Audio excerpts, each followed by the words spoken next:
She does the dishes. If you cook, you should not have to do the dishes. Sorry.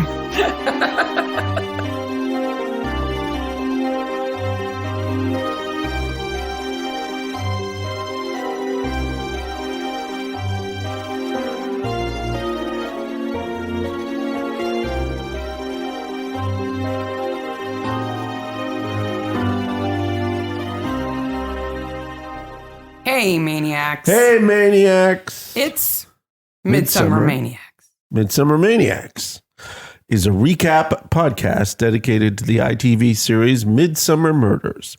Each week we dig into an episode of the show, including the murders, the mayhem, the loonies, and everything else we love.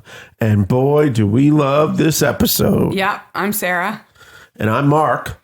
And oh boy, this is one of those episodes that has the stereotypical crazy murder methods that Midsommar's known for. Yep. So this is our episode 41, Hidden Depths, season 8, episode 6. And just a reminder, if you let your kids watch the show and let them use the catapult, they should be able to listen to the podcast. Don't give them the wine, though. Don't give them the wine. And don't let them start taking apart TVs to play fun games with each other. This is another episode where nobody has any children. No, they don't. You're right. Nope.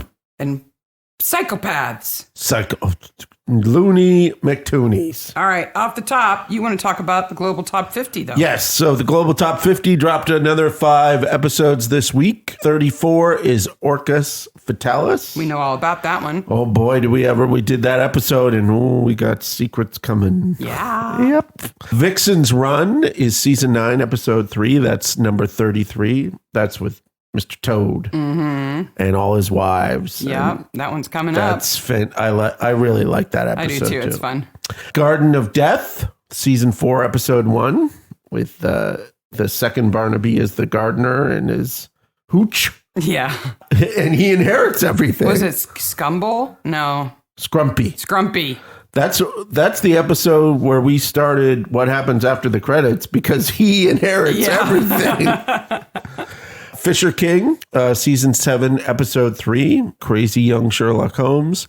And then number 30, probably the highest episode for one of the newer episodes of Midsomer, I'm predicting. Number 30 is The Miniature Murders, season 21, episode 2, which is a tie-in to this episode. Yeah, it is. Mrs. Beauvoisin. Yes. I was like, wait a minute, isn't she dead? And you reminded me, no. She's dead in that future episode. Oh, yeah. Right. She's dead in 13 seasons. Yes. She just keeps coming back. Every once in a while, I'm like, doing a recap podcast, you're going to run into a time where you don't have any material. And I'm like, we're not even close to being halfway through yet. I'd like to know if there's some advantage to the writers or producers to bring characters like her and Jocelyn, the attorney, back. Like, if it's cost efficient to have the same actor come back instead of creating a new character, or if those actors have a kind of contract that means that they can come back and play little bit parts or something. Or it could be, we need a guy and we know this guy shows up on time and knows his lines. Right. So he's our guy. Yeah. And everybody liked her last time she was in the episode. So yeah. Who knows? And she can say Beauvoisin. And, well, though she doesn't in this episode. No. But the other thing is, we don't know who these people are related to. Like, not related to, but like, this director always uses this guy. You know, for like those sort of family trees of production or their agent is somebody who's really easy to work with. Are at work in the background. And we also, we question things like this all the time, but like maybe in other episodes where there's estate agents, Beauvoisin was busy doing other things. Right. Like, she could be the preeminent estate agent in Midsomer. The 6 actors that are in England are busy all the time. Right. This is episode 41, filmed in November or December 2004. And it apparently was quite cold in England that winter. I can understand that. You can tell in the scene with the catapult, you can see their breath. I mean, it's definitely cold. And yes. And filming at nights. I'm sure you all know this episode, but it's so fun to say that in a podcast. In the scene with the catapult. Yeah. As a murder weapon. Yeah. Broadcast the 13th of March, 2005, 8.856 million views. Directed by Sarah Hellings and written by David Hoskins. And David Hoskins writes a bunch of the episodes. He wrote Animal Within. He wrote another couple of things, including Last Year's Model. He likes writing Midsomer, right? He also wrote Destroying Angel, the one with the... mushrooms. The mushrooms and the Punch of Judy weirdness. That seems like a million episodes ago for us. So this episode is basically a story of 4 couples. 2 couples. No. Oh, 4 couples? 4 couples. So we have Steve and Sarah Hope, who are the groundskeeper and maid for, was it Sanford House? Is that right? Sanford House. Yeah, where 2 of the couples live. I love the Hopes. I do. They're like, we didn't do anything wrong. I love Sarah and I love Steven. They show up at the appropriate times. They're funny and goofy and they have personality, and yet they're also providing explanations of things really well, and I like them. So that's our first couple. Then we have 2 couples who live in the house. And a Midsomer couple who get along very well or are happy. Yes, because Steve and Sarah do seem to get along. Yeah. We have the Turners, Felicity and Nick, who are the killers, by the way. Yes. And completely bonkers. Yes. And then we have Antonia and Jack Wilmot, who live in the house. Yes. And Jack is the first victim. Jack's the first victim, though we don't know that till the very end. And Antonio is she is the stand-in for the audience. Yeah. Where's my husband? What's going on? I don't know what's happening. Like she's that trope of the stand-in for the audience. Mm-hmm. And then we have the Benhams, Otto and Bernie Benham. Yes. He's the one who gets killed by the catapult. Yes. And I love Bernie. We all love Bernie. Bernie's great. So we have those 4 couples. And then we've got a few kind of extra people. We've got Mike Spicer, who is also a victim. He's the one who's killed by the TV. Yes. And Jane, who lives in the gatehouse. The delicious Jane. Jane Hampton is her name. Otto calls her delicious, and she's sickening. Fairly unimportant. Yes. Yeah, Jane is good for one thing. She opens the door to the wine cellar. Yes, she lets them out of the wine cellar. Well, and she also overhears Felicity on the phone being happy. So it raises our suspicion. But we still would have got there.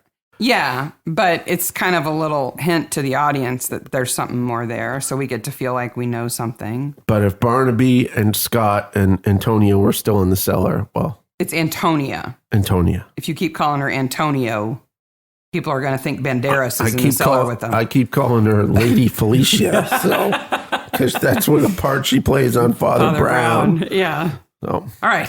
So we've got 3 couples who basically live in the house. I mean, the Hopes live in a cottage on the grounds. Yes. It's kind of surprising to me that they can make their livelihood just from taking care of this house, that 2 salaries are paid.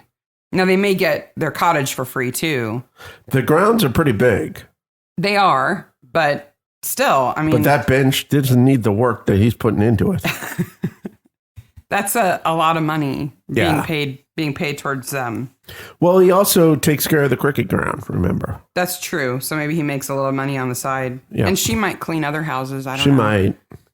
So they're the caretakers, right? And we start with a bunch of Steve ass.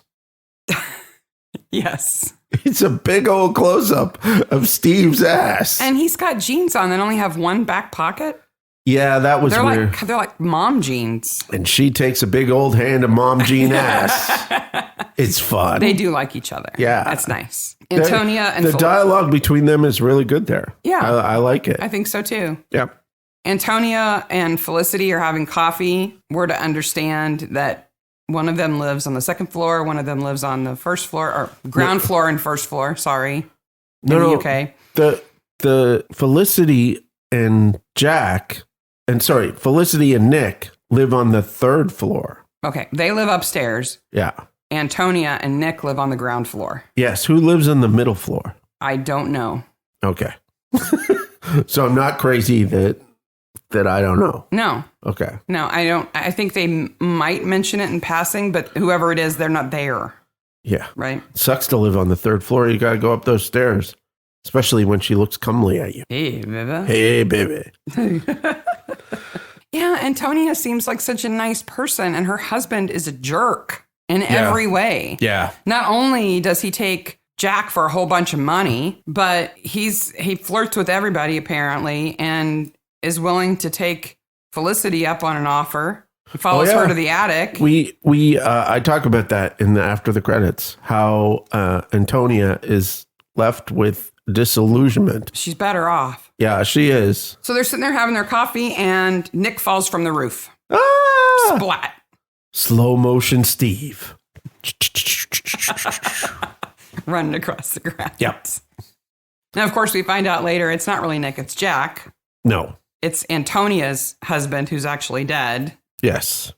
But Felicity goes out, pushes her out of the way to get to her supposed husband first. Yeah. And then cradles him in her arms and gets blood all over herself. She would have more than blood on her. She'd have bits of brain. The idea that if your husband died like that you might sort of lose it for a minute and hold his dead body and not mind the blood, I accept that. But the fact that she does that to a body that is not her husband, she knows it's not her husband, but she does it to throw them off the scent, makes her even crazier. Well, craziness makes you a great actress. And then she sits there with the blood all over her face and her hands. Oh, yes. And gets it all over the mug that Sarah brings her for the tea. We're getting ahead of ourselves because we got a great scene in the crime thing here. So first of all, when Barnaby and Scott arrive, I immediately recognize the house. Right. So it's from the house from Judgment Day, which is named after Lothlorien, which is a Tolkien thing. Right. Exact same house. Yes. So there's that. And then Georgie's on point here, where he's like, it's a bit of a bad landing. Yeah, and somebody's put a blanket over the body that has just proceeded to soak up all the blood. And when they lift it up, it's like... Then he says that he has catastrophic head and spinal injuries, something that should never describe another human being. Well, and when we see the murder reenacted later, they literally dropped him by his feet. Oh, and he hits the ledge. And his head bounces off a ledge. Yep. That's the kind of injuries that would cause. Yep. Not jumping. If you jumped, it would not be like that. So I want to go to something as we get to each of these murders. There's a wiki for Midsomer Murders on Wikia, which is some it's a great resource. Fandom. Yeah. It's super resource. And I always go there to see who died. They have, so I don't have to type it all out, right? Because I have a little listing of deaths at the start of my notes.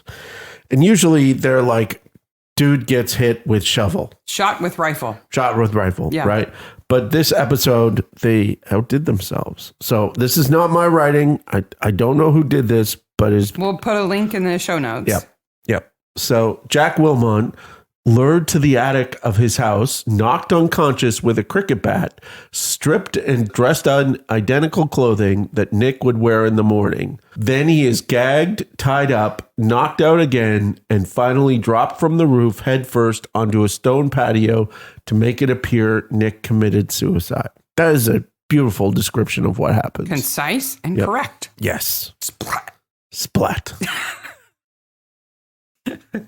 My notes just say, George has a super bloody blanket. I have, there's blood everywhere. And when she has the blood all over her, just a little thing, she's totally out of focus. She keeps going in and out of focus. Somebody was screwing with the lens there. So they all live in this house together, and they live on separate floors and in flats. Yes. Right? Of this big country house. So no one owns the manor. Well, sort of. Sort Okay. of. So it is owned. Explain this to me. Okay. So I needed to understand this because having never lived in a big city, in a high rent place, I've never been able to wrap my brain around owning an apartment.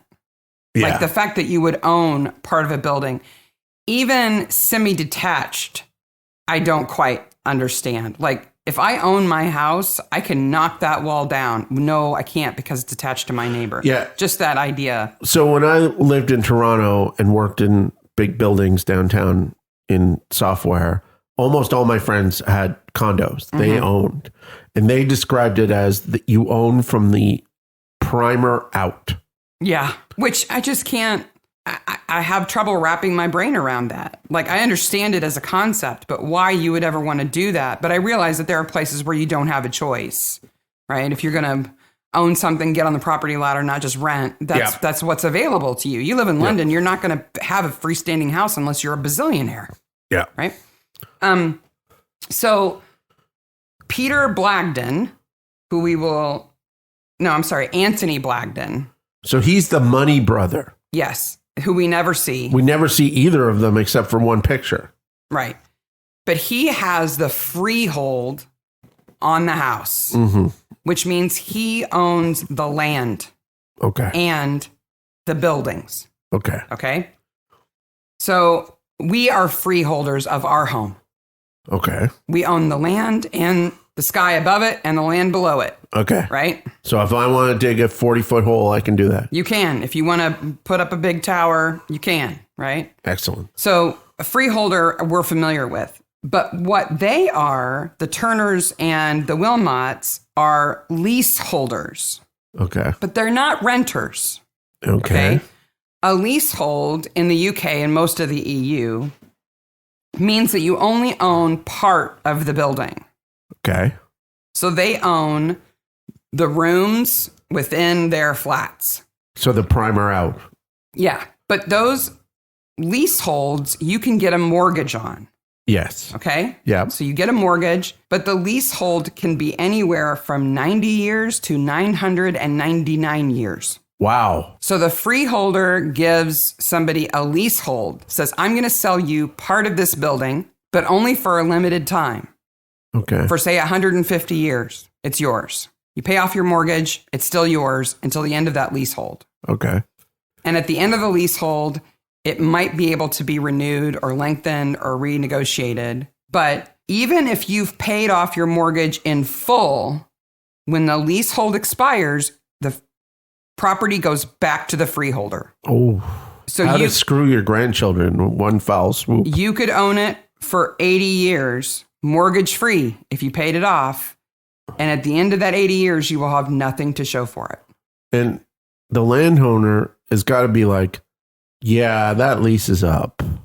No, these contracts are like set in stone. No, but like after 80 years, they're like, yeah, I haven't been making any money from this property. So leaseholders also agree to pay like what we would call like an HOA fee, like a homeowners association fee. Okay, yeah. That's like maybe 10% of the price of the property, but it's broken into smaller payments. And you pay that as maintenance on the building as a whole and on the grounds. And that's what Steve and Sarah are probably paid from. They're that, probably like paid, a trust or something. Yeah, from some kind of trust based on those fees. But it just blows my mind that you might pay for something for 30 years. Not own it. And not own it. Yep.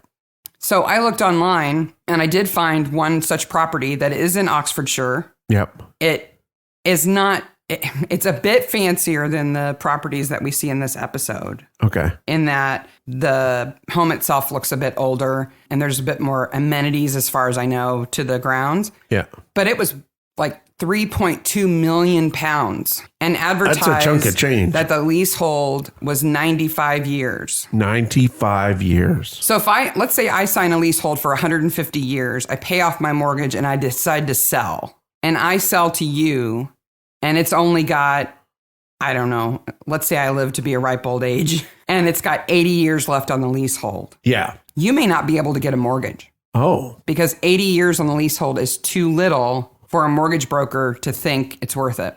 That's crazy. And if the leasehold were to run out, the freeholder basically gets to sell that same property all over again for full price. Nice. I looked for what are the advantages of a leasehold? And other than it's cheaper than buying a freehold, I couldn't find anything. Do you think that you're not responsible for the maintenance of the entire building, but oftentimes if something needs to be done, the freeholder will turn to the leaseholder and say, I need you to increase your monthly payment so that we can cover the new roof or whatever. Now, yeah. And they have to do it. If they don't pay it, they can take back the entire property. So you can pay $2 million for a flat, refuse to pay $2,000 for a roof, and they can just end the lease because you're refusing to pay. Guy jumps off a roof, dead body, dead white, blood everywhere. Talk to the wife. What's the next place you go to? His bank. Of course. Why? Because maybe he was in money trouble. Why would he commit suicide, right? Luckily, That's the only reason men commit suicide, honey, is if they're in debt. Oh. Okay. That's the only reason, right? Okay. I mean, they might not be depressed or, have some kind of other mental challenge that they're dealing with. They're just in debt. So I'm telling you, I'm not depressed because Mr. Perkins is here, and I love Mr. Perkins. He looks like Mr. Bean. Yes. He looks like Rowan Atkinson. He's just fun. He delivers his lines in such a He even has a pub quiz team. He does. And he says he was an excellent, the way he tells the story about Nick's parents, who must be Felicity's parents. Because he says... His in-laws. Yeah, he says it's his in-laws. But they're never ever referred to as Felicity's parents. No, but they're his in-laws. That he's gone deep into debt to maintain them and to help them get the best medical care at the end of their lives. It's and they lingered. Very generous. They lingered.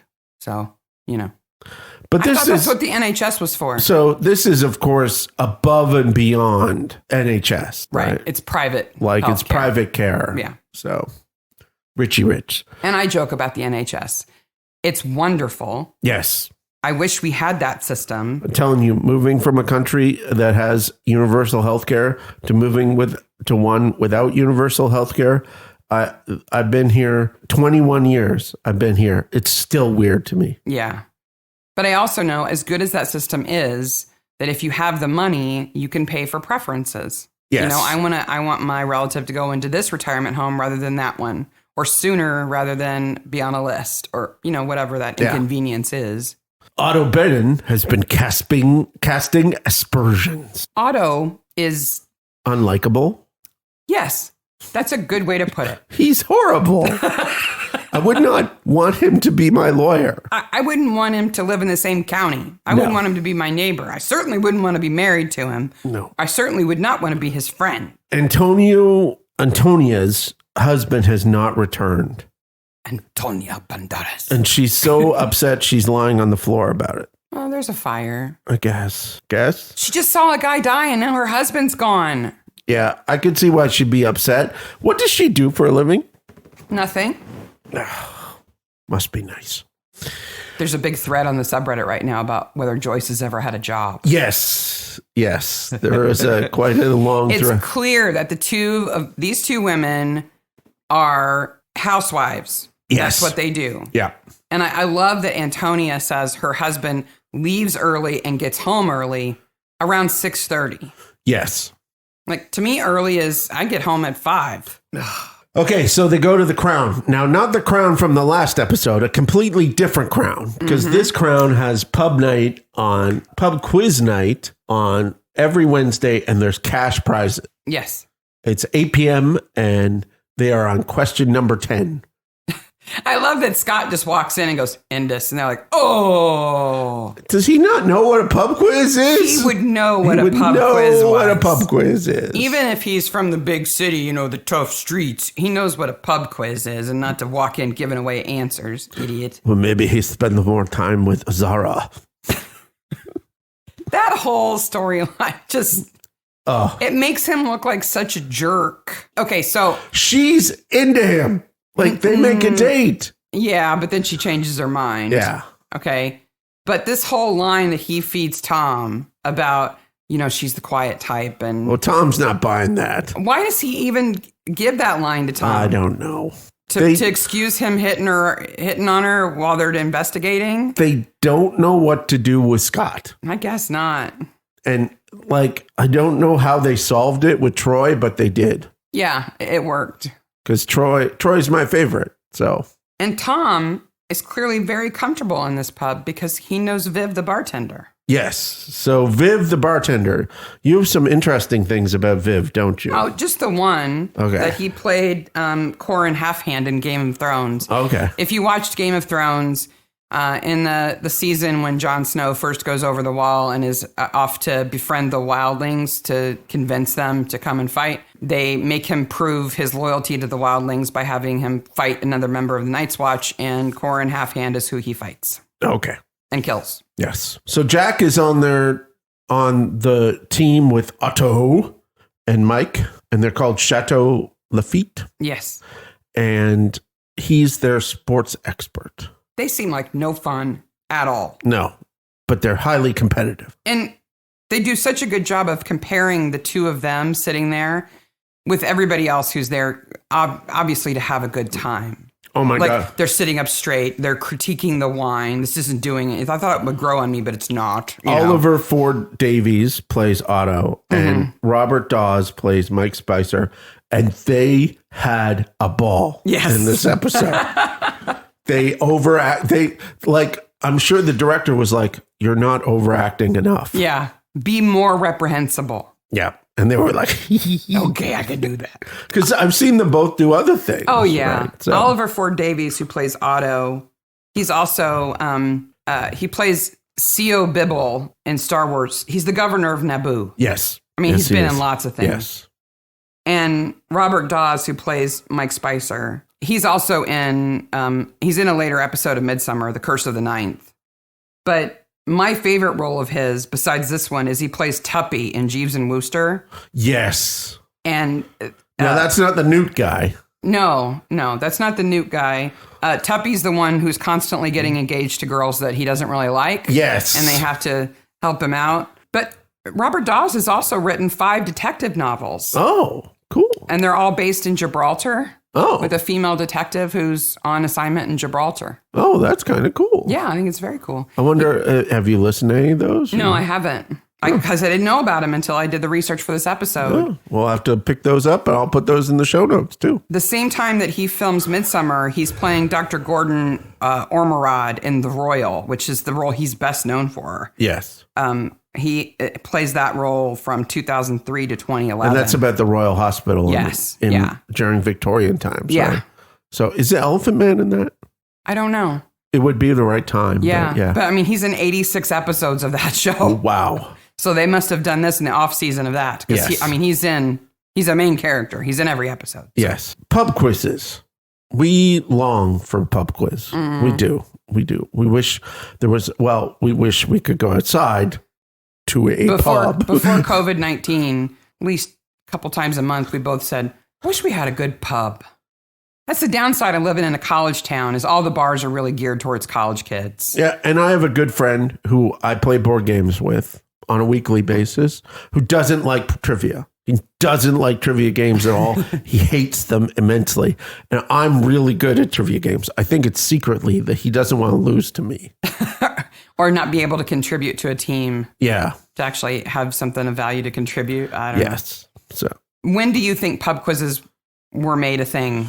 When do you think they were sort of invented? Okay, well, public houses are a lot older than we think. Right. Right. Now, quiz is an idea that comes from, so there's an apocrypha story that the word quiz is from a Scottish bet. I don't know if it's apocrypha or not, but it's a reference to quizzling, meaning somebody unimportant. Yes. And that, if I remember the etymology, was in Scotland in the 1850s. But I would think pub quiz might be older than that. Really? Yeah. Okay, they were really invented in the 1970s? Okay, I'm an idiot. Well, you have to remember, pub quiz can't exist. Trivia can't exist until you've got most people educated. Most people educated and most people free literate time to and learn. Free time. Learn like irrelevant things. Yes. So they were really invented by a brewery called Burns and Porter, who had tons and tons of pubs in the UK in the 1970s as a way to get people in on quieter nights of the week. Well, that is completely understandable. Because they had much less God business. God forbid at 9 o'clock, they shut the pub down. On a Wednesday. Last call. It's 8 o'clock. Time to go to bed, people. The first time I was in England, they called last call, and I was like, I just got here. Yeah. And within just a few years, they had around 10,000 teams. Nice. Playing in their, but this is a big franchise of pubs, right? All over the place. And there is a number of these in pub culture. There's even shows based around pub quiz teams. So typically, pubs were owned by a brewery. Yes. Right? As a way to distribute their beer. Yes. And so the breweries would own tons of pubs, and they would come up with marketing schemes for all of their pubs to increase business, get new people in. Yes. Some better than others. Like quiz night is actually a pretty smart idea to get more business in on nights when they would be quiet. Yeah. If you're interested in funny stories about crazy marketing schemes for pubs, I highly suggest that you read or listen to the Robert Rankin series, Rankin, called the Brentford Trilogy. I'll put a link to this. We both have read these books. They are hilarious. Numerous times. Yes. But they're about a little village like this that has a pub. And the manager of the pub, yeah, he has to go along with all these crazy marketing schemes. The barbecue is the best one. Yeah. But these books are incredibly funny. They're very British. And they're very British, but they're also like supernatural, right? Oh, yeah. There's demons and all sorts of crazy stuff in them. And two dudes who, just want to read the paper and have a beer end up tied into everything. They don't want to do anything else. They don't want to spend any money. They No. don't want. They have their allotment and the pub, and they're happy. Yeah. They are park life personified. Looking into pub quizzes, I thought, I know that most pubs are closed, even as places start to reopen. Yep. Pubs are going to be difficult businesses to reopen because of social distancing. And so, of course, a lot of pub quizzes have gone online. These breweries have got smart, and they're offering their pub quizzes virtually. Okay. To keep people engaged. So when this is all over, they'll come back to the pub.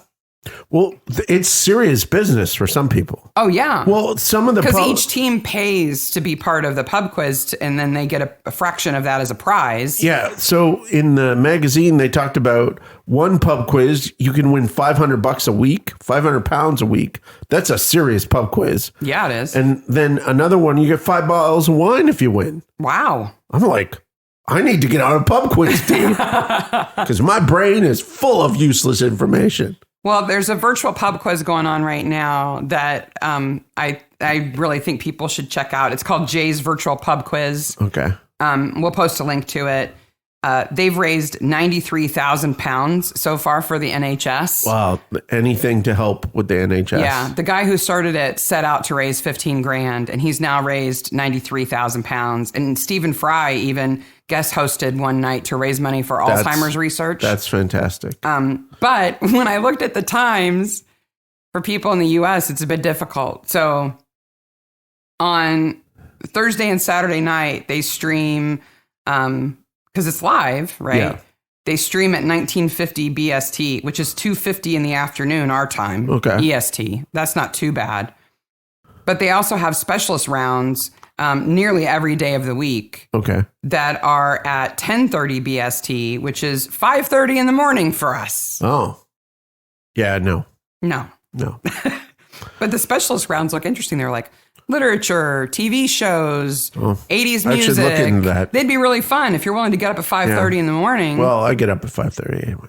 But we're going to post a list of these great fundraising pub quizzes in the UK, and I also found a great list of those in the US. They're not as charity oriented, but they're also not as prize oriented either. So, yep. But if you're interested, speaking of charities, the Lovejoy Actually podcast met their goal for their charity for raising money for the hospice. Woohoo! You go, ladies. Yes, you're awesome. So Mike and Otto are snobby and competitive. Yeah. Jane lives in the gatehouse and it's The unimportant. delicious Jane.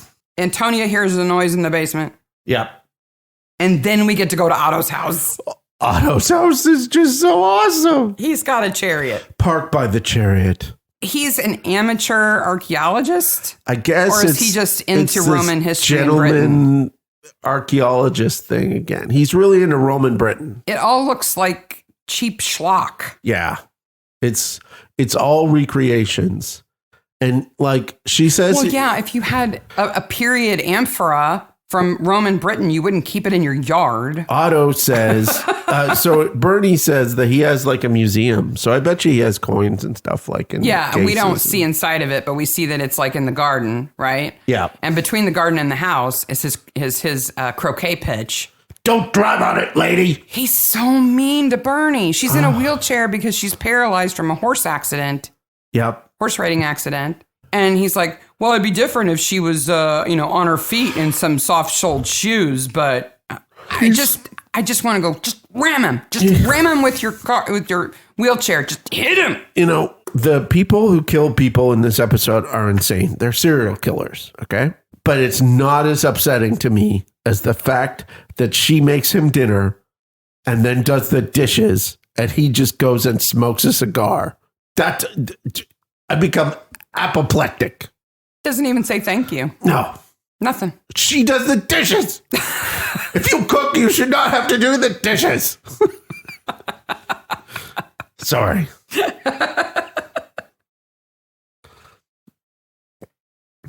So Otto's an asshole to Bernie. Yeah. We know that. He drinks in the morning. Yes. When Tom and Scott come by to talk to him, it's still misty outside. It is early. Well, Antonia wakes up Jane at 6 minutes after 7. Oh my gosh. It's so incredibly early. Is that the first time we see the coat? I think so. She has a beautiful robe. Yes. Like iridescent the silk. robe It's gorgeous. Gorgeous. The bedspread is a little jangly. It's a little Pier 1. Yeah. It's got sequins on it. I couldn't use it. But the first time... The coat. Once she puts the coat on, her wardrobe goes downhill from there. And Nancy Carroll is beautiful. She plays Antonia. Yeah. You call her Lady Felicia. Yeah. But... She's in another one, right? She's in the Screamy The at Great Night. and the Good, where she plays the teacher who's screaming from her second floor. But from that moment on, not only does she have that coat on, but then she has the sweater. So the coat is an ankle-length coat.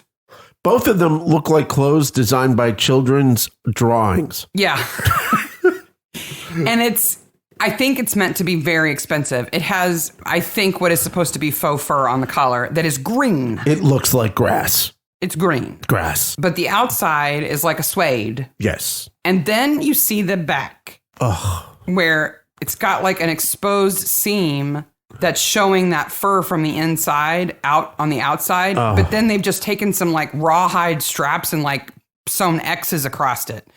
It's probably a very expensive coat. It's hideously ugly. It's hideously priced. Yeah. And so it's allowed to be ugly because it's expensive. Then she has the sweater, which looks like somebody took 5 fairly good sweaters, chopped them up, sewed them back together again, and with a pirate shirt. And then put super flouncy lacy sleeves on it. It's a pirate shirt. I don't understand that. Yeah. I upcycle. Yep. I have taken garments apart and sewn them together to make new garments. Yep. Not like that. Oh, the coat. After Otto's, they go to Mike Spicer's. His entire life is obnoxious. Yes. Everything about him is obnoxious. From his jewelry to his house, even his cordless phone is obnoxious. So he has a little shrine, which has his broadcast award and a picture of him with girls in bikinis. This is what he chooses to put up.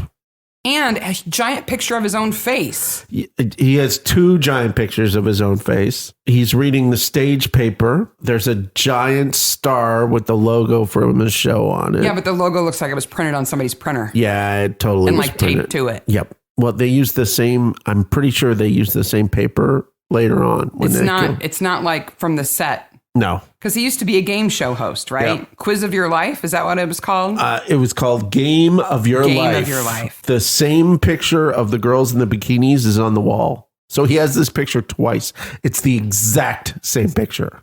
He's in every picture in his house. He's in every picture of his house. He's got Sun, TV Guide, and TV Times. And it's been renewed for a number of seasons, it says on one of the... I love the cab driver who takes Otto and Mike home after the pub night, after the quiz. He says, hey, weren't you the host of that show? And he's like, yeah, the game of your life. And the cab driver's like, oh, it was awful. Yeah. So the worst thing that happens with Mike before he dies is he's watching a video, right? He's reliving the good moments of his life. And this video is supposedly of Diana. Princess Diana. And he makes her laugh. There's a showgirl. I have no idea what this event is, but like there's a Vegas type showgirl there. And she also appears in the pictures. A guy named Raymond Voss is the theater owner. He shows up in the pictures, and some guy with a dummy. Also, like a ventriloquist? Yes. He also shows up in the pictures. So they staged this event with a Diana lookalike. Yes. And her name's like Vicky something. Yeah. They take a bunch of pictures, and then they put those pictures on his wall. And on a VHS tape that he gets to watch over and over again. Yes. He acts like he's hard up for money because he has all these ex-wives he's paying alimony for. He drinks really good wine. He has a beautiful house. It's poorly decorated, but it's gorgeous. A super expensive car. A Rolls. And that cell phone with its multicolors, the cordless phone, could not have come cheap. And the crazy penguin. But we'll get to the penguin when we get to the murder. But whoever did the set dressing here drove it home that he is obnoxious and self-centered and washed up. So we hear about these guys who own the house and don't own the house, and he has a brother. It's the all Blagdens, the Blagdens. Peter and Anthony. It's all this stuff in the background, but it's an excuse to go see Olive. Ms. Beauvoisin. Who does nothing but just give us information. It's beautiful. Yeah. Basically says, well, the brother who owns the place never comes around and hates the other brother, and we don't know anything about him. But Jane does say that she saw Peter Blagden meet with Jack. And that was a different guy. Or did he meet with Nick? I think he met with Nick. Get them so confused. Yeah. And the Blagdens in here are a detail that doesn't need to be there. Except that they actually own the estate. So the wine that is the center of everything belongs to Anthony Blagden. The imaginary wine. Right. No wine actually exists. Right. Had there been wine, it would have belonged to Anthony Blagden. Why his brother thinks that he can sell it, I don't know. You know, that he would have the right to take money for the wine that doesn't exist. Yeah, like there's all sorts of problems with the wine bit. Bertie makes dinner, cutting up the little vegetables. Don't forget, Nick stole $150,000 from accounts. But we don't know why. Not at this point. We do find out why. Because all we hear before this is that Jack is sleazy and that Nick is a nice guy who takes care of his parents. Yeah. His wife's parents. But now he's embezzled $150,000 to invest in this wine deal. Yes. Okay. We have a great marriage. Mm-hmm. If I invested $15 in a scheme, I would tell you about it. My friend John, he's got a scheme. He wants $15. I'm going to give it to him. $150,000. I think I'd have a conversation with you. These two couples are right out of the 50s. Yeah. The idea that the man goes away and earns the money and doesn't talk to his wife about their finances. No. That she just doesn't know anything about their money. And he just gives her an allowance to go and buy ugly coats. Yes. And she's not involved in any of it. There's been a crime. And the crime is the white line marker from the cricket pavilion has been stolen. Steve's upset. Steve is upset. Somebody took my white line machine. Like, okay, Steve, calm your tits. It's okay. It's not important. People are getting killed. Okay. Well, Otto's being killed. So his sherry or his brandy or whatever it is gets drugged. If you notice, Bertie's drinking water. Yeah. She's not resorted to alcoholism to deal with his ass. Yeah. And he's in the study smoking a cigar, Meanwhile, there's a crew outside. They apparently stole more than just the white line machine from the cricket pavilion. They must have stolen the night lights. Those lights require a generator. They're like, boom. Yeah. So let's just go over what we have. We have the white line marker, the catapult, all the wine, because the wine has to get there too. Yes. The 4 lights. Yes. The generator for the lights. Yes. The cricket wickets. Yes. And the hammer. Yes. Okay. And Bernie has not left the house. Tape also. Yes. Tape. So this must have all been set up while she was in the house and didn't notice. Yes. Those lights would have taken a truck. Yes. Somebody should have noticed the generator. I know. Sneaky. Yes.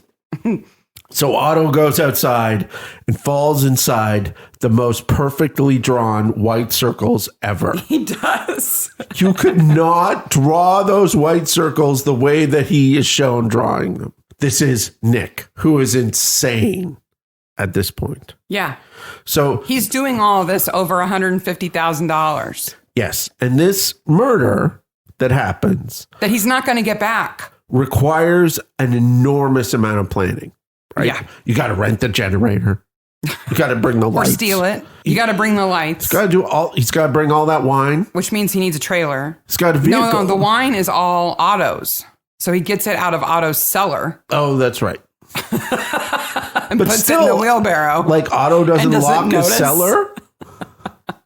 Otto doesn't notice any of this. What happens is Otto wakes up. He's incapacitated on the pitch. And his limbs are pinned down with cricket hoops. And he's been drugged. So we're going to give it's a bit of an iffy way to hold somebody down. But I thought that too. And then the closer I looked, I realized that the killer dented the top bar of the cricket hoops to make them tight. Yeah, they're very tight to him. I think they would have hurt him, but he would not have been able to get out if they were hammered in far enough.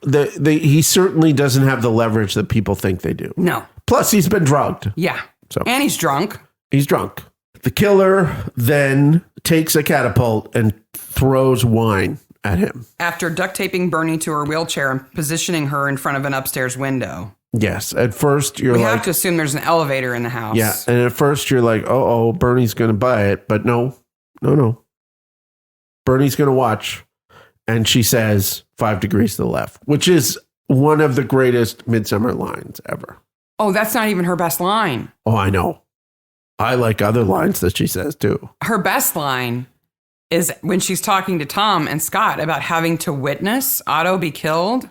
And at first she's like, oh, I think it was a punishment, for being part of his life, his wicked life. But then she says that she saw his final, and I quote, Shuddering Squirts of Agony. Yes. Which is my new favorite band name. Shuddering Squirts of Agony. For all of Otto's badness, this is a horrific way to die. They don't really show his body. No, but this would be an horrific way to die. First of all, you would be bludgeoned to death by the full bottles of wine. You'd be pummeled in your body, and I would guess that they would break on your head. Yeah, and there's got to be glass. It's just bad. Yeah. Right? Clearly bad. This is what the wiki says. Otto Benin, drugged wine, lured outside the house where he collapses in a white target that was drawn on the lawn and pinned to the ground with croquet hoops. He was woken up and slowly killed by having bottles of wine thrown at him with an antique catapult. It's beautiful. It's beautiful. Murder poetry right there. Is murder poetry. So Otto's dead. They look in the safe and they realize, okay, he's into some kind of wine forgery scheme. Yes. Counterfeiting. Fake wine labels. Yeah. So he's relabeling schlock and selling it at high prices somehow. Because if you do any investigation of wine or wine pricing or anything like that, it's all about provenance, right? It has nothing to do with actual taste of the wine. There's been tons of scientific experiments where they have wine experts taste wine with regular people and they can't tell the difference. No, the provenance of the wine makes it taste different to you. Yes. and makes it more expensive, right? So wine is a market that is ripe for forgery. Yeah, and there's a good documentary we'll have to link to about a guy who did just that. He did the crime that they are pulling off. Not the whole invest and sell the seller, but the labels, absolutely. Yes. So the postman finds Otto and his wife, and she finally gets to eat brown sauce. Yeah, we get another insight into how awful Otto was. He wouldn't even let her have brown sauce in the house. He was iffy. I don't know how she got it. Yeah. Did she call a neighbor and say, "Psst, Otto's dead. Bring me the brown sauce"? Maybe the postman brought the brown sauce. Or maybe she's got it like hidden. Like she's got like a secret stash of brown sauce that she eats when he's not around. Maybe. What does brown sauce taste like? I don't know. Is it like A1? Yeah, I think so. Or is it like gravy in a bottle? Like A1 gravy ketchup. Somebody's going to have to tell us what it tastes like. I've never had it. I've never had brown sauce. It's not my thing. Sorry. But you don't know. So you might love it. Bertie talks about how awful their marriage was. Maybe we'll have to do a brown sauce taste test. Maybe. Because I think they sell it at Kroger now in the British section. Okay. With the Tim Tams. Yep. And the PG Tips. Yep. So Bertie talks about her marriage in pretty frank terms. Yeah. And this leaves Scott and Tom a little upset. And Scott goes, "Who says marriage is dead?" Yeah. And they go back to the cop shop to do some research into the whole wine counterfeiting thing because they both admit they don't know much about it. And that scene is just brilliant. The cop shop scene? Yes. First of all, I like Scott's acting in this. Mm-hmm. He does a good job. If they did more Scott stuff like this, I think he'd still be, he would have been around longer. He would have been a better character. Yeah. I think he left because he wanted to. Yeah. But the character would have been better if they had written more scenes like this for him. Absolutely. So on the whiteboard behind him, you have Midsomer current investigations whiteboard. Now, shouldn't it say Costin? There's no, Midsomer's the county. Okay. There's no investigations listed on this board. No, just a reminder to turn in your overtime sheets. By the 25th. Yes. And also the car park will be left clear on the 10th and 11th due to resurfacing. That's important. Yes. And there's a guy writing on it, but he's just scribbling. Either he's just scribbling little doodly lines to make it look like writing, or he's writing so small that no one would ever be able to read it. And yep. And it is the second whiteboard where we have people writing on whiteboards in the background. Yeah. It's like the director likes that. Now, when he talks about what's happening, which is two men came in at the auctioneers with a real bottle of wine plus a list of other wines that they wanted a price for that matched the fake labels that are on there, right? So they buy one authentic bottle of wine. Yes. That they just so happen to pick up as an example in the cellar. 1, 2, 3, 4. Yeah. It's the fourth one down in the rack. Yes. And then Scott has some sheets, right? Because he has paper. Yeah, he currently priced out what those wines. He looked up the other names. Yes. That had been referenced with the auctioneer, and he looks them up on a website called WineBid. Okay. Which I was like, oh, it's like eBay for wine. It's a website. Maybe I can get this domain also. Don't buy WineBid. No, WineBid is a thriving organization. Okay. Right. I put in the same search terms he did and got some of the very same places. I can imagine that businesses that sell antique wine stick around. If you stop on those sheets, you can find people's real names and addresses. They're legible. Businesses. Yep, they are legible in both the US and the UK. Right, because there are representatives who will sell your wine collection for you. Yes. You don't sell it yourself. No. Right? No, but it is a crossover to the real world there. Can we go back to Bernie? Okay. Because I forgot to tell you something awesome. Oh, there's lots awesome with Bernie. Bernie is played by Sarah Kestelman. Okay. Now, you found out from the magazine that she was in Zardoz. If you haven't seen Zardoz, stop. Just Google it. Right now. Cardoz. It's Sean Connery in basically a jockstrap the whole movie. With a ponytail. And knee-high fur boots. And a gun. It's like, if you're familiar at all with Barbarella, it's the male version of Barbarella. Yeah, an apocalyptic flying head, too, remember? Oh, yeah. There's a giant flying head. That's in that true, movie. yeah. So she plays like a priestess kind of role. Does she appear nude? Because most of the women in the movie appear No, nude. because she's like a priestess. She's like a nun. She has like a red habit, like a headscarf. And I've seen Zardoz. like basically only her times. face is exposed. Yeah. But that's not Sarah Kestelman's best role. Okay. And by best, I mean my definition of best. What else has she been in? Brace yourself. Okay. Okay. She was in Lists of Mania. Okay. Listomania is fantastic. It's Liszt, as in Franz Liszt. Yes. So this is starring Peter Daltrey, directed by Ken Russell. This is a Ken Russell movie. Now, as we said on the podcast before, in high school, I had a bit of a Ken Russell thing. Now, I've never seen this movie, but I did some image searching. So Ken Russell. I'm scarred. Ken Russell, The Devils, Tommy, Listomania, Wulair the White Worm, several freaky, scarring movies that you will never get out of your brain. Listomania includes Peter Daltrey riding a 10-foot penis. Is it Roger Daltrey? Roger Daltrey, sorry. Daltrey, not Peter Daltrey. No, but so Roger Daltrey is the lead singer of The Who. Yes. And then there's the other guy in The Who. Pete Townsend, who's also in it. Yes. Sorry. Well, I also liked The Who in high school. So, yes, when I could see Listomania for the first time in high school, I Jumpin' Jehoshaphat. This movie is like an acid dream. Now, I don't know what that... I imagine... I've never taken acid, but I imagine this movie would make sense to you if you were on a ton of drugs. And Ken Russell he's known for a number of things. Hallucinogenic, nightmarish movie scenes, right? He's well known for rock opera. He did Tommy, right? But he's also very well known for doing movies about classical musicians, particularly composers. Yeah, but in weird ways. And Listomania is one of these. Sarah Kestelman. Yes. Sarah Kestelman plays Princess Caroline. Oh. Who is, as far as I can tell, dressed kind of like a burlesque dancer, the whole thing.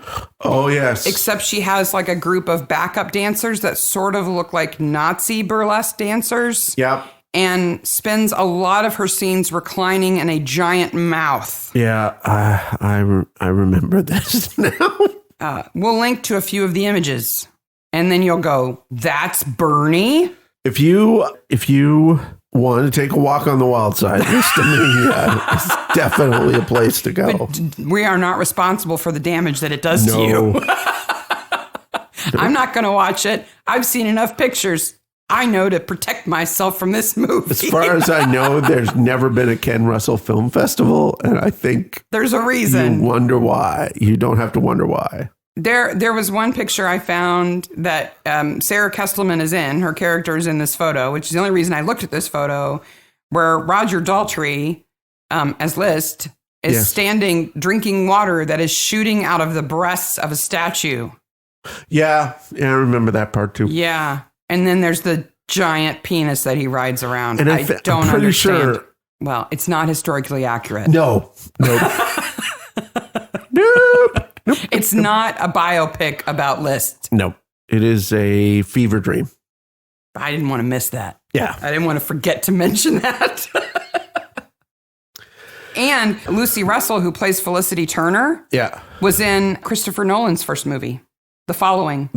She's the main female lead in that movie. Yeah. It's a black and white movie. But about a guy who gets followed. No, he's a writer and he follows people to gather material about them. And then he follows the wrong guy who's a thief. Yeah, that's right. And he teaches him to be a thief and he breaks into her apartment and learns all about her and stalks her. Oh, okay. She's just called the Blonde. The Blonde. I thought at first, she must have a small part. No. And written by Christopher Nolan's brother. Yeah. I think. Yeah, who wrote Memento too. Yeah, but not as weird as Listomania. No. Nothing's as weird as Listomania. Oh, there's lots weird. We haven't even gotten into Fellini. At the cop shop, there's 2 calls at once. One that Jane's in the front office, and then one that Antonia has found the cellar. Right. And Jane just wants to say, hey, I saw Felicity talking on her phone and she looked kind of happy. Yeah. And then it was clearly an act that she was sad. Yes. And that's the last time we see Jane, except for when she opens the door. Right. And the last time we see Bernie. Yep. Antonia goes looking for the cellar in the outbuildings because she sees Mike and Otto walking out of them one night, late at night. Which would be crazy creepy. Creepy. Especially considering her husband is missing. Mostly my notes say, what is that coat? Little do you know at that point that underneath that crazy coat is that crazy sweater. Because she takes the coat off because they go into where the cellar is. Right. Now, there's a giant problem here. Okay. All right. So they go downstairs in the cellar. They find the empty wine cellar with evidence in it that there's been some sort of scam. And the door gets slammed shut. We don't know how that door gets slammed shut. And the door opens into the room. Yeah. So whoever locked it would have had to reach in, grab the knob, pull it shut, and then put the key in the lock to prevent them from being able to pick it. Yep. And we hear the lock being turned. I double checked that the second time we watched. I think it's easy to explain. It's Felicity. You think so? Yeah. She lives right there in the house. I guess so. She saw them go in there. She knew they were going to find it. She snuck down there and locked them in. Well, it's because so that Nick is doing his arts and crafts. So that she and Nick could make a run for it. Stop. Why is he doing his arts and crafts with a scuba mask on? I don't know, but when you lock the cops in the cellar, that's when the killers should make a run for it, but they don't. No. They use an entire night to set up an elaborate murder. Arts and crafts. And then just hang out. Yes. We laugh, but there's a scene where intercut with this, where Nick, we learn later, is cutting a wetsuit and building this prop television. Yes. And breathing so heavily, it's creepy. Yes. Like, why is he breathing so heavily? I don't know. He's not in the scuba suit. No. He's not underwater. Like, he has on thick leather gloves. I understand not wanting to get your fingerprints on it. It's an elaborate thing. There's no way you could clean your fingerprints off of it everywhere. That requires planning. Things they forget to do later on. So. Yeah. So he assumingly takes the innards out of this old TV. Yeah. Cuts a hole in the bottom. Well, there's 2 TVs, right? Yeah. Okay. So he lines it with a gasket, like a rubber gasket, that he then attaches to the top of a scuba suit for no reason at all. I don't understand. Because they don't even put it on Mike. It's just sitting there on his shoulders. Yeah. Then the vents in the back of the TV, he fills with silicone caulk. Yes. Which might make it watertight. Maybe. Sort of. And he caulks the screen. Okay. At the front. So here's the biggest problem I have with this murder. And innovative killing methods in Midsomer make me happy. I like it. If I'm going to make a prop from any Midsomer, it's going to be this prop. Yes. But whoever came up with this idea doesn't really know how TVs work. No.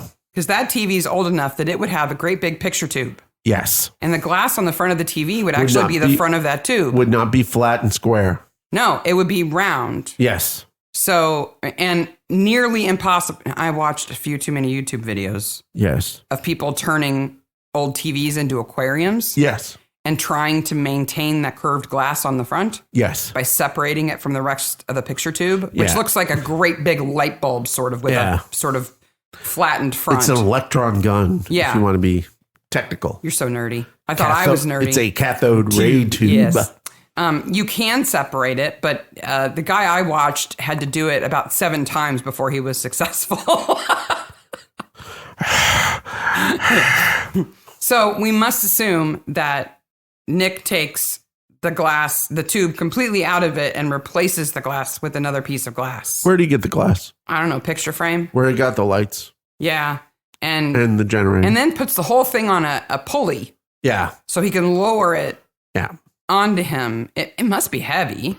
Well, I think the pulleys are there so that Mike can sit up straight.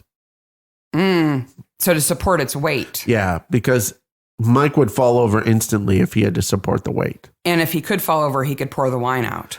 Or like smash it on the floor and then, and maybe breathe. Yeah. But instead, no. He's duct taped to a chair, sits up straight. Yeah. And is videotaped. With another TV.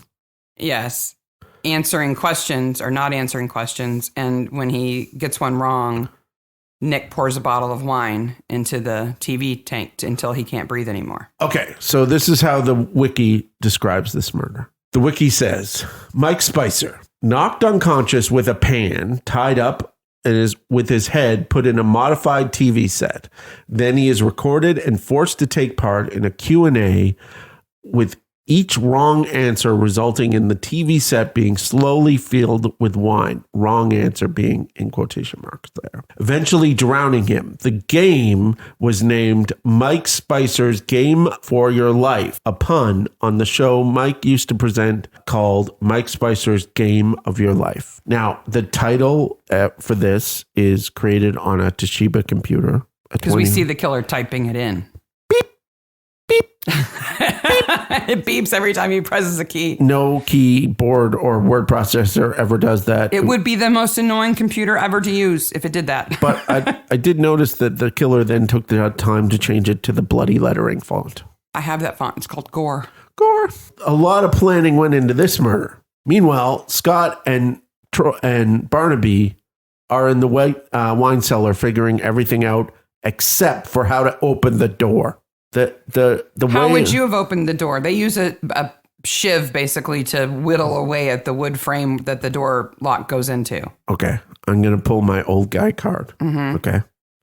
The way I would have gotten through that door is I would have had Scott throw his body against it until it opened. But it opens in. No. Like if he say he lied on the floor, right in front of the door, mm-hmm. and put his feet up against the door, he could have pushed some of those planks out or stomped some of those planks out. I absolutely believe that. I think they should have taken the bench that Antonia sleeps on and rammed it. That's another way they could have done it. It was a big, heavy thing. They could have swung it together. Yep. Because you're right. It's made out of vertical planks with cross beams. The vertical planks are on the outside of the door, so they could have knocked them away from the door. Could have knocked them away pretty easily. Mm-hmm. Yep. Instead, they do art carving. And stop and pause a lot to talk about it. Meanwhile, it's 8 a.m. Meanwhile, Joyce is having a blast at the dinner dance. With Mr. Toothy McToothface. Oh my God, that guy's teeth are fantastic. Wow. Joyce doesn't care. I don't like that. Joyce should be upset. She should at least be worried. I would have thought that she would have called the station house and said, hey, do you know where Tom is? No, we have no idea either. And we don't care either. We're having a dinner dance too.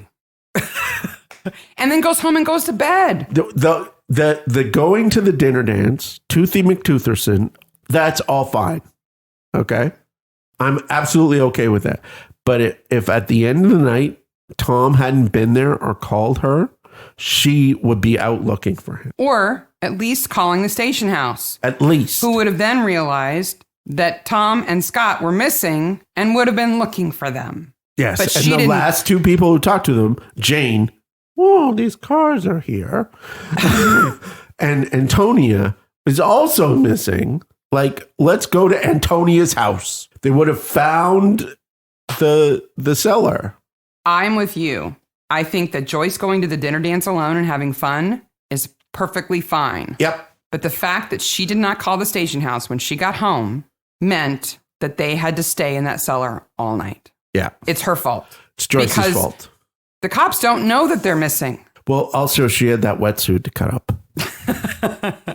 Well, she did loan Nick her glue gun. Yes. So that he could kill her scissors. Caulk up the, They get out with Jane's help. They've spent 12 hours there, apparently peeing in the corner. We're not talking about this because Barnaby pee is something I'm not ready to discuss. Barnaby. Antonia's just like, well, I'm just going to go to sleep. I'm not going to offer to help or anything. I'm just going to go to sleep. Yep, I'm just a wifey. So what we come to find out is that Otto, Mike, and Nick were in on the whole wine debacle together. They got Jack to pitch in $150K. Now, the next morning when they get out of the cellar is when Mike is killed. Mike sleeps while the killer sets up the thing. Because he's been drugged. Yep. So he sleeps hard. Yep. And when he gets up in the morning, that's when they do it. That's when he kills him. So sometime... While videotaping the whole thing and showing his own face. Yes. There's a lot that happens that morning. And then it takes forever to get to Mike Spicer's. They have to make 3 phone calls before they get there. Mm-hmm. And I'm sorry, it's Nick who borrows the $150K. Yes. Or embezzles the $150K. Yes. Because Nick and Felicity are the ones getting revenge. Yes. And I guess they're going to recoup the money by claiming his insurance, by pretending that it's him that's dead. But still, like, okay, But I have killed... Can you claim life insurance if somebody commits suicide? No, you can't. Okay. So I've killed Otto. I've killed Mike. Mm-hmm. I've killed Jack in elaborate schemes. Mm-hmm. All of them. Mm-hmm. I've worked on planning. I've made these personal. They are revenge killing. Right. I have no plan of escape. His best plan is to take the videotape that features his face killing somebody back to his in-laws' old house and to watch it with his wife while, like, having a snack, cuddled up on the couch. Yeah. They're cuddly in a weird way there, too. The fact that they watch him die and giggle about it means that they are psychopaths. Now, when they show Mike Spicer dead, he does a pretty good dead body there. Mm-hmm. They have a wine sort of screen in front of him. Like there's they have a sandwiched piece of glass and they've put wine in between the 2 sheets of glass to look like he's in it, but he's behind it. Yes. Yeah. So that's how they did that. Mm-hmm. And they figure out that they're at the other house and they break in. Barnaby and Scott break in and basically say, gig's up. You're nicked. Which they would have known a long time ago if they had just checked Felicity's phone records when Jane told them that she was giggling on the phone, because they would have seen she was calling her parents' house, even though they're dead. And also Nick would have had to drive around. Oh my gosh, she would have been all over the place. Some people would have seen him. Including hauling those lights and machine from the cricket pitch to Otto's house. Does Mike Spicer not have neighbors? I guess not. Or they don't like him enough to pay any attention to what's going on in his house. And plus, okay, there's no car outside of Mike Spicer's house, right? So how does Nick get the following? 2 TVs, a video camera, a tripod, a microphone, because the microphone on that camera would not have picked up the audio like that. A scuba suit. He uses Mike's wine because there's wine racks over by the Pink Penguin that are full of wine and then they're empty. But okay. That's not nearly as challenging as Otto's death. No. That's the one I don't understand. They're both challenging. But he puts the pulleys in Mike's ceiling. In the exposed beams? Like, how does he know he's going to hit a stud there? Well, a beam is made of wood, honey. No, but... So it is a stud. If it is exposed beams, he puts them there, but what if there's no exposed beam there? I assume he's been in that house before. I would think so. But he would have needed a drill. Yeah. To drill a pilot hole to turn that eye bolt into that. And how dare you just twist an eye bolt into an exposed beam in a historic home? I mean, come on. That's the worst crime of all. Woodwork crime. Historic woodwork crime. And exposed beams are to be precious. A lot of thought, a lot of revenge. They don't get any money. Not yet. They only get money from his life insurance. I assume if they rule it a murder, which they're not going to do for a long time because there would need to be an inquest and all kinds of stuff before they would say, yes, it was a murder. So yes, you can collect life insurance. It would be years before they got the money. And they're going to figure it out. It's Jack long before then. They're certainly not going to recoup any money from the wine. No.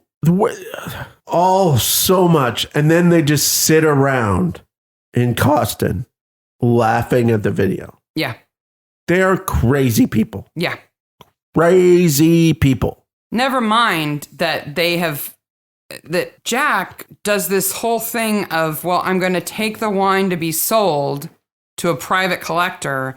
I'm going to put it in this van Then they pretend he runs off the road. They blow the van up. He puts food coloring on his head. Anybody? Okay, so there would have had to been, there was an explosion. There would have had to been an investigation of the accident. They would have just said, oh, he ran off the road because there was some oil. And they would have found out that the gas tank was open and there was a piece of material in there. I absolutely believe that fire investigators would have known that that van was blown up on purpose. Second of all, any EMT that arrives on the scene is like, what is this? This is food coloring, not blood. Hey, don't lick my forehead. That's a creepy EMT.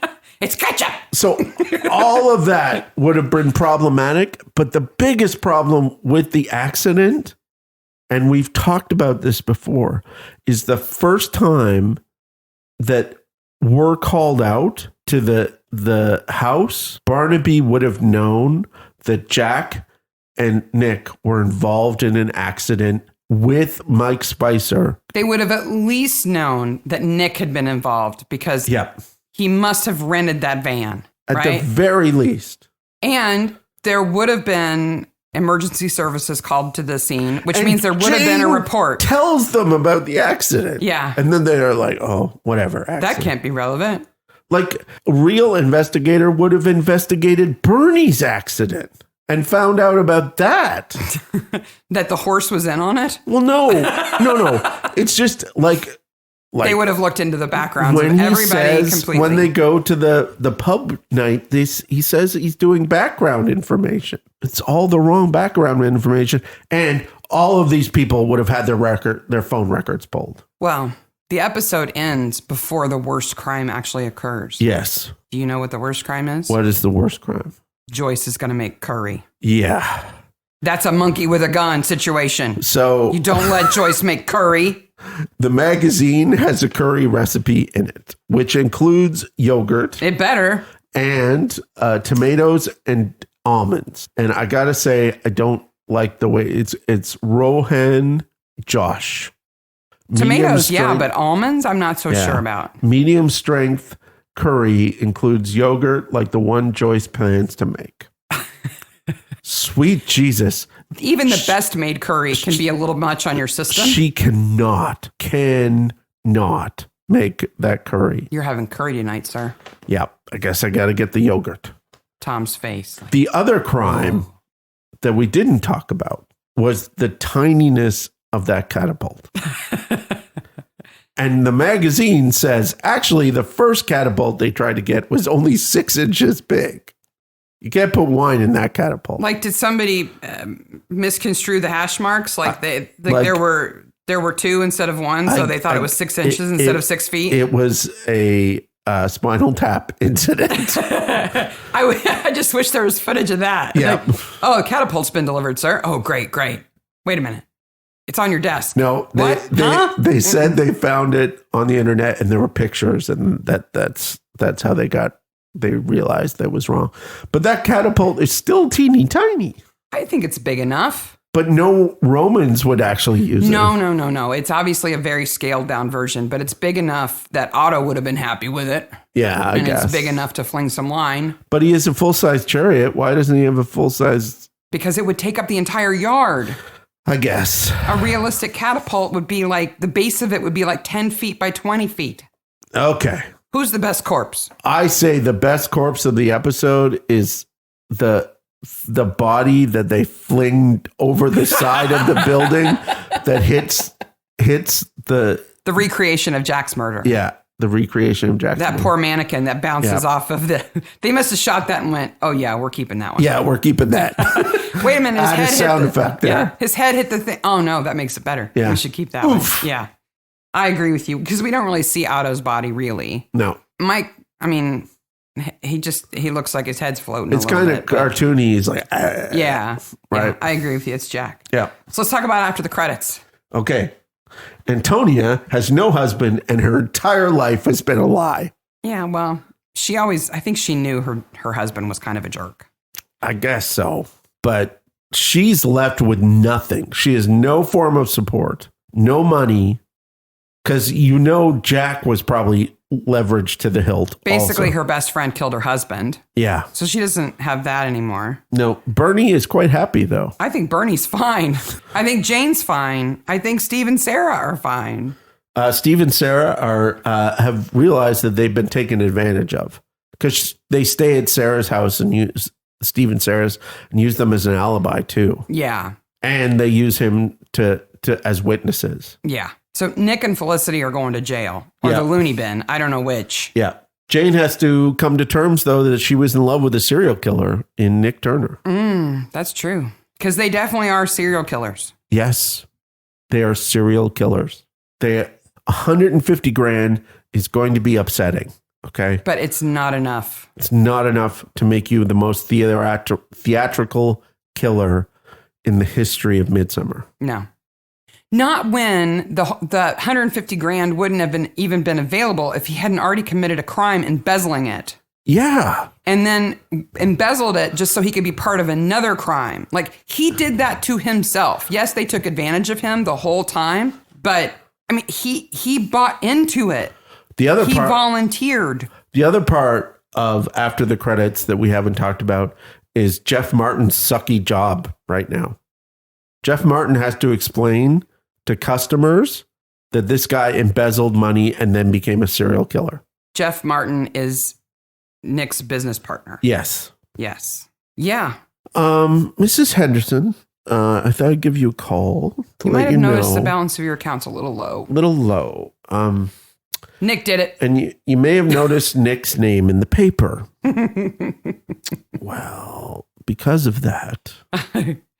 Well, they must be very successful because until he looked into it, he didn't even notice the money was gone. Yeah.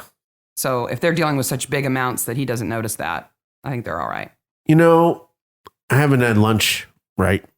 So I'm feeling kind of peckish. Maybe some relish. Hidden Depths is so great. But it's followed up by Sauce for the Goose. It's just the first of a couple of They Did What episodes. Yep. Sauce for the Goose has... it's the relish and the bird watching and it's so great. So many good things in Sauce for the Goose. The children that are horrible. And I want to ask our listeners a question, especially UK listeners who might know a bit more about this, because this is something I've always wondered about that episode, and I want to ask in advance. Okay. Hoping that we'll get some hints. I'll put this in the show notes. The relish they refer to, is it really chutney? Is that what it is? Yeah. Because when we say relish, it's usually chopped up pickles. So it's chopped up pickles. But I know that... It's green. It's like neon green. Yeah, in the U.S., that's relish. In North America, it comes in a set. There's ketchup, mustard, and relish. Right, because that's what you put on a hot dog. That's what you put on a hot dog, right? But I know that relish it can be lots of things. Obviously, I've made other kinds of relish. Like I've made onion relish. Sun-dried tomato relish and onion relish. But I think what this company makes is what we would call a chutney. I wonder what the actual definition of relish is. We'll have to look it up. We'll look into that. Yeah. But I want to know. So I want to know if people recommend we try brown sauce or if it's overrated and actually kind of nasty. Is it like the Marmite of sauces? Yep. And if there is a brand of relish that is close to what they must be making. Yeah. What it is and what it is. Should we try it? I forgot the old lady sees the guy hanging from the tree all the time too. Mm-hmm. That's such a great episode. Sauce for the Goose. Keep it for next week, baby. Yep. All right. Until then, bye, Maniacs. Bye, Maniacs.